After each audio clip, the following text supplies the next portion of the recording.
আমি আজি বলবমত যাবৰ কাৰণে এতিয়া ৰেডি হলো শাওণ মাহৰ তৃতীয়টো বলবম আমি তিনিজন এতিয়া যাবৰ কাৰণে ওলাইছো আৰু আমি ভগৱানক পূজা কৰিবৰ কাৰণে তাতে বস্তুবিলাক এতিয়া আমি এইখিনি বস্তু ভাগ কৰোঁ ভাগ কৰি উঠি আমি ৰাওনা হওঁ বশিষ্ঠলৈ আৰু বশিষ্ঠৰ পৰা আমি ভীমাশংকৰত পানী ঢালিম আহকচোন আমি এই শাওণ মাহৰ তৃতীয়টো বলবম আপোনালোকৰ লগত উপভোগ কৰোঁ হৰ হৰ মহাদেৱ জয় শিৱ শম্ভু এতিয়া আমি বশিষ্ঠলৈ যাত্ৰা আৰম্ভ কৰিছোঁ গৈ থাকোঁতে মই আপোনালোকক ৰাস্তাৰ কিছুমান দৃশ্য দেখুৱাম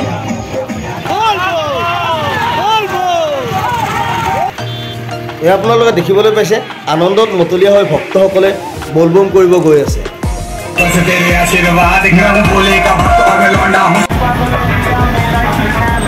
সচৰাচৰ বলবম কৰিব অহা ভক্তসকলে সেইদিনা ৰাতিটো আৰু পিছদিনা সোমবাৰৰ দিনটো উপবাসত কটায় এতিয়া আমি বশিষ্ঠ চাৰিআলি আহি পালোঁ আৰু এই আপোনালোকে দেখিবলৈ পাইছে অগণন ভক্ত সমাগত হৈছে বশিষ্ঠ মন্দিৰলৈ বশিষ্ঠ চাৰিআলিত বাইক থলোঁ এতিয়া খোজকাঢ়ি গৈ আছোঁ বশিষ্ঠ মন্দিৰলৈ তাৰপিছত তাতে পানী তুলি ভীমাশংকৰ যাম আৰু আপোনালোকে দেখিবলৈ পাইছে এয়া বলবম কৰি উভতি অহা কিছুমান যাত্ৰী তেওঁলোকে অন্য এটা মন্দিৰত যায় পানী ঢালিব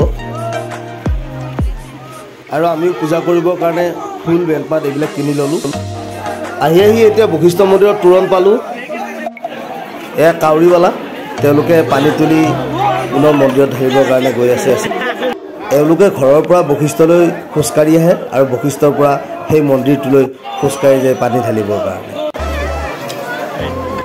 এইখিনিতে মই আপোনালোকক মেলাখনো অকণমান দেখুৱাবলৈ চেষ্টা কৰিছোঁ ইয়াতে বিভিন্ন ধৰণৰ সামগ্ৰী মিঠাই জাতীয় বস্তু সকলো পায় আৰু চবেই ইয়াৰ পৰা কিনি বলবমলৈ লৈ যায় এইটো আৰক্ষীৰ অস্থায়ী কাৰ্যালয় এইটো কাৰ্যালয় আৰু অনুসন্ধান কেন্দ্ৰও ইয়াতে আছে এতিয়া আমি আহি বশিষ্ঠ দেৱালয়ৰ তোৰণৰ কাষ পালোঁ আৰু এই কাষৰ ৰাস্তাটোৰে গণেশ দুগাৰে আমি বলবম কৰা স্থলীলৈ আগবাঢ়ি যাম আৰু মই আপোনালোকক ইয়াৰে চাৰিও চাইড দেখুৱাবলৈ চেষ্টা কৰিম আপোনালোকে দেখিবলৈ পাইছে ইয়াতে লাখ লাখ ভক্ত সমাগত হৈছে চাৰিও চাইডে বলবমৰ ধ্বনিৰে আকাশ বতাহ মুখৰিত হৈ আছে আৰু এয়া বলবমৰ কিছু দৃশ্য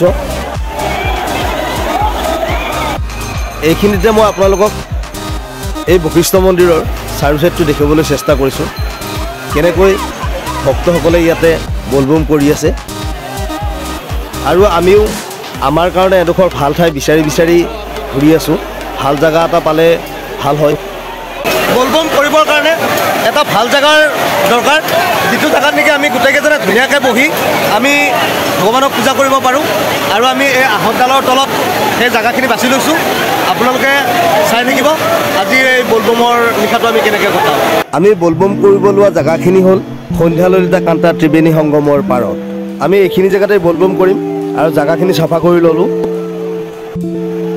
এতিয়া আমি পানীত ডুবকি লগাই পানীৰ বটলকেইটা ভৰ্তি কৰি লৈ আহোঁ আৰু বালি তুলি লৈ আহি শিৱলিংগটো বনাওঁ এয়া বালি তুলি আনি আমি শিৱলিংগটো বনাই আছোঁ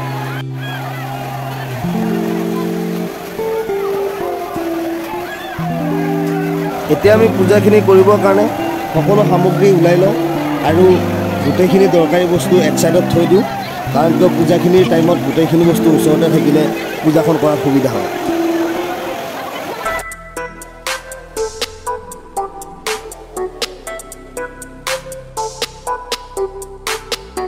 এতিয়া আমি চাকিখিনি জ্বলাই দিওঁ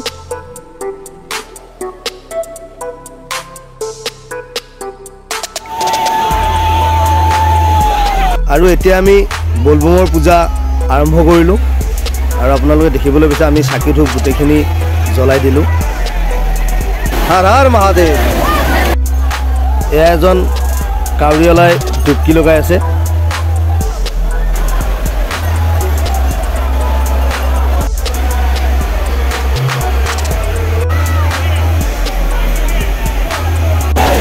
চাকিবিলাক নুমাব ধৰিলে আৰু ধূপো নুমাই শেষ হ'ল আৰু আমিও পূজা সামৰোঁ এতিয়া গোটেইখিনি জেগা পুনৰ চাফা কৰি জ্বলি থকা চাকিবিলাক অকণমান ছাইডত থৈ নুমুৱাখিনি পানীত পেলাই দি আমি ডুবকি মাৰোঁ মাৰি উঠি পানী বটল লৈ আমি যাত্ৰা আৰম্ভ কৰিম ভীমাশংকৰ মন্দিৰলৈ পানী তুলি গা ধুই যোৱাৰ আগতেই মই আন এটা ছাইডৰ পৰা আপোনালোকক বলবুমৰ দৃশ্য কেইটামান দেখুৱাবলৈ চেষ্টা কৰিম।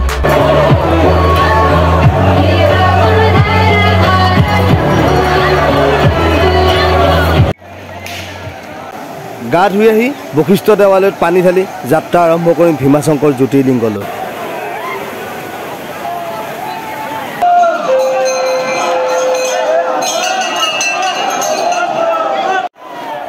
আৰু আপোনালোকে দেখিবলৈ পাইছে ঋষি বশিষ্ঠ মুনিৰ চৰণত যাত্ৰীসকলে সেৱা জনাই আছে।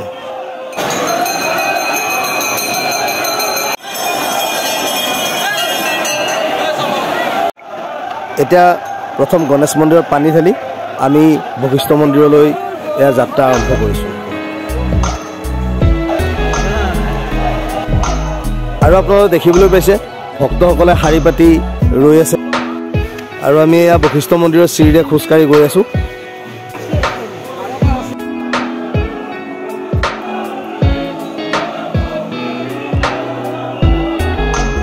এতিয়া আমিও লাইনত গৈ আছোঁ বশিষ্ঠ মন্দিৰৰ ভিতৰলৈ।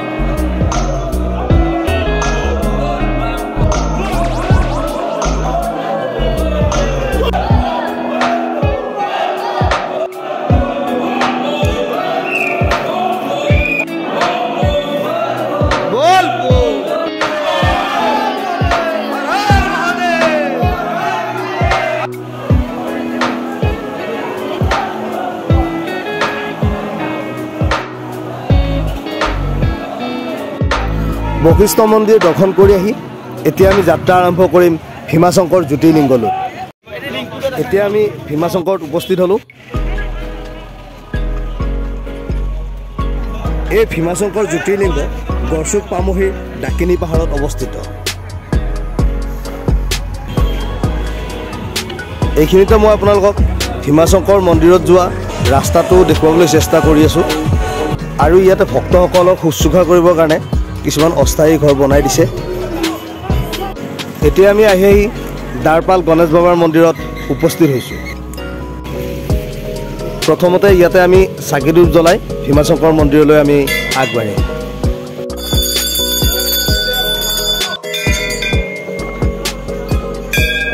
গণেশ বাবাক সেৱা কৰি আমি ভীমাশংকৰ মন্দিৰলৈ আগবাঢ়ি গৈ আছোঁ। আৰু এতিয়া আমি শাৰী পাতি গৈ আছোঁ।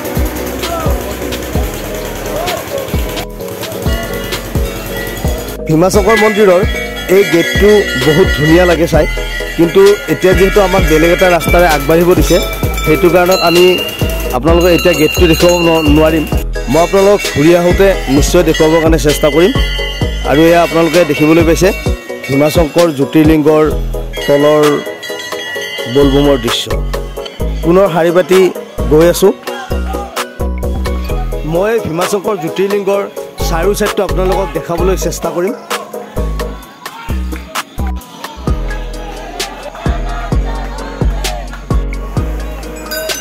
আৰু আপোনালোকে দেখিবলৈ পাইছে সেই ডাঙৰ ত্ৰিশূলডালৰ ওচৰতেই জ্যোতিৰ্লিংগটো আছে।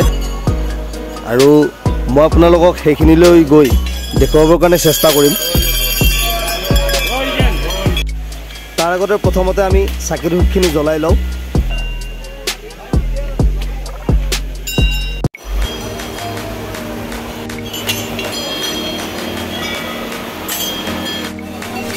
মানুহবিলাকে যিখিনি ঠাইত পানী ঢালি আছে সেইখিনি ঠাইতেই দ্বাদশ জ্যোতিৰ্লিংগ ভীমাশংকৰ অৱস্থিত।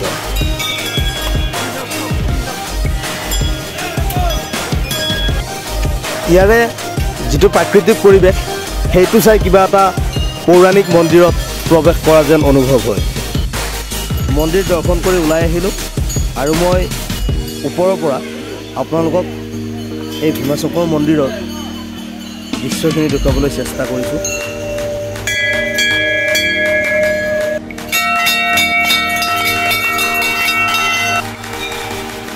আৰু এইটোৱে হৈছে ভীমাশংকৰ জ্যোতিৰ্লিংগৰ মুখ্য তোৰণ। মই আপোনালোকক আজি এই বলবমৰ নিশাটিত যিমানখিনি পাৰোঁ দেখুৱাবলৈ চেষ্টা কৰিলোঁ।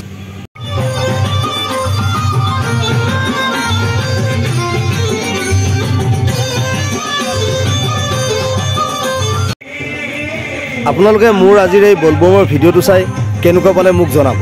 চেনেলটো ছাবস্ক্ৰাইব কৰিব, লাইক কৰিব, কমেণ্ট কৰিব, শ্বেয়াৰ কৰিব। ধন্যবাদ। হৰ হৰ মহাদেৱ।